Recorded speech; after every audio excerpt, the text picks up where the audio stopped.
I don't want to set the world on fire.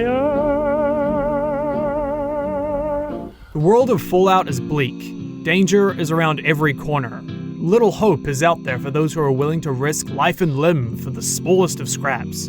And despite how desolate the wasteland is, you can have the biggest impact on its world. The choices in this game hold so much weight, and as much as I dislike quantifiable morality systems in games, you know, like killing someone being worth 20 evil points, or being blatantly told of the moral stance through color-coded choices, Fallout's moral ambiguity isn't so set on you being able to sleep at night with reaching a certain game ending. It is set with you dealing with your own actions. If you decide to be a dick too many times, you can destroy one of the best towns in the game. You have to deal with the consequences of any future opportunities and quest lines that disappear along with it.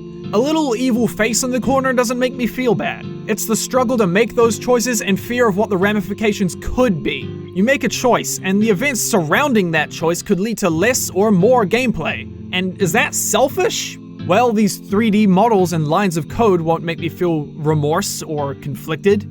Every year, hundreds of pieces of digital information shaped to look like humans are abused and killed. They need your help. Please donate $20 to bigwhinybabies.org. Now accepting PayPal. And this could be a problem with morality systems in video games. Really, you usually aren't making choices based on where you stand or what is relatable to you, especially if you know of a distinct perk if you're always choosing options that lean specifically one way. And there are a bunch of games that get it right and have a bit more of a focus on each choice that you make. And this brings me to one of the most memorable quests in Fallout. It's one that's actually morally ambiguous, and it's not as black and white in comparison to the quest where you can nuke an entire town or not. And that quest is the Oasis quest. Okay, real quick, do I need a spoiler warning? The title of the video is pretty specific. I don't want to have to put up with some dingus who's all offended that I talked about one specific thing in depth. Okay, 3, 2, 1. The Oasis quest is located in more isolated areas of the map, surrounded by rocky hills which are a pain to navigate around. But eventually you see the smallest bit of foliage, and it leads you to the Oasis. And it is stunning. It is beautiful. When I first got there, I had gone pretty deep into my playthrough. I was far into my quest to find a source or means of fresh, purified water.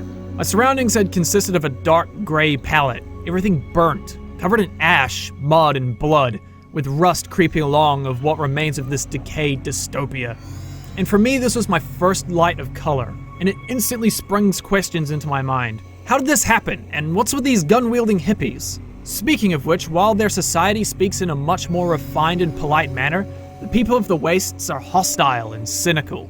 The Wasteland is a dog-eat-dog world, yet the Oasis contrasts this, to the point where you suspect the worst, and its citizens send you to meet him.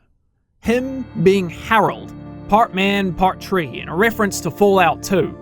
About 30 years has passed, the seedling has grown, covered his body, and spread into a forest, rooting him into place and sending his organs into the ground to protect him. Harold has lost his mind over the years of isolation, talking to the tree, naming him Herbert or Bob, and claiming that it talks to him, after being forced to stare at the one spot for decades. And I want you to put that into perspective. People get impatient with loading screens. Imagine sitting in one spot staring at one thing for 30 years. As of recording this, I'm only 23.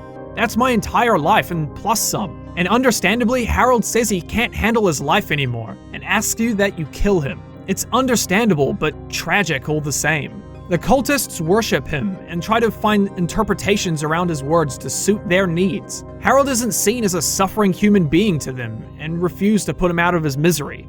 But here's the kicker. The cultists explain why they view Harold as a greater power. He's a beacon of hope.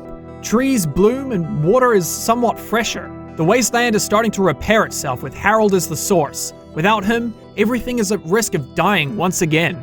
So not only could this choice change the world, even possibly influencing future games, but the pressure to make that choice is always present with the drastic change in thematic aesthetics holding so much weight. And it's very much that old age moral question of, do the needs of the many outweigh the needs of the few? But such a question needs to consider the future. What if bandits or the Enclave find the Oasis and harvest what they can from Harold, who is just a helpless bystander, forced to be an eternal slave, still begging for that release of death? And what if after all that, everyone ends up dead and Harold is worse off? On a more optimistic note, what if Harold is just in a dark spot at this moment, and things were to get better for him? Harold tells of a small girl in the Oasis named Yu, who just sits with Harold and they just talk. He even expresses that she genuinely makes him happy. So even if his life is surrounded by idiotic cultists, they may not be like that forever. Harold also describes that sometimes he can feel the forest as an extension of himself, and then he can see out of every leaf of every tree.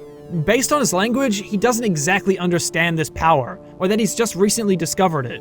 Well, recently in terms of his lifespan. For all we know, he could grow to be immortal, but what more could he develop?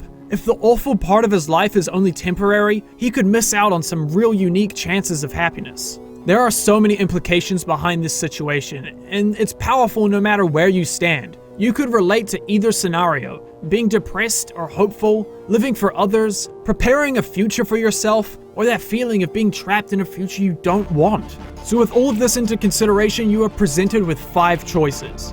1. To kill Harold peacefully by destroying his heart. 2. Applying a protein given by the cult leader to speed up his growth against his will. 3. Apply a tree sap which halts Harold's growth, so then people can't find the Oasis. 4. Be an evil prick and burn him alive. And 5. Leave well enough alone and let the matter solve itself. This is a world where the littlest of evils are the most understanding, and the smallest of good should have more appreciation. Regardless of your choice, someone won't be happy with you. And although some choices hold more moral weight than others, contempt will still come from your choice, and the ramifications could resonate through the world for generations. So with all of that in mind, what choice would you make? Should Harold's happiness come first? Should the rejuvenation of the wasteland take priority? Should the Oasis stay the way it is? Click one of the annotations to vote. I want to know why. Let me know in the comments below. I'm an optimistic type of guy, so I'd try and get Harold to learn the better things in life. And regardless of your choice, I hope you find happiness in your life. Stay splendid. I just want to start a flame in your heart.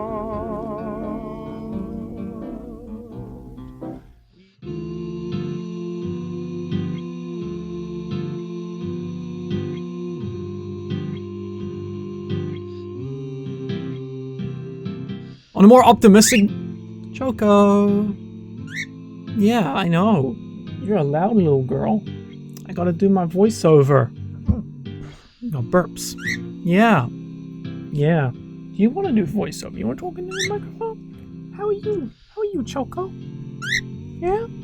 You want to say hello to the audience? Yeah. Alright, let's get out of the recording booth.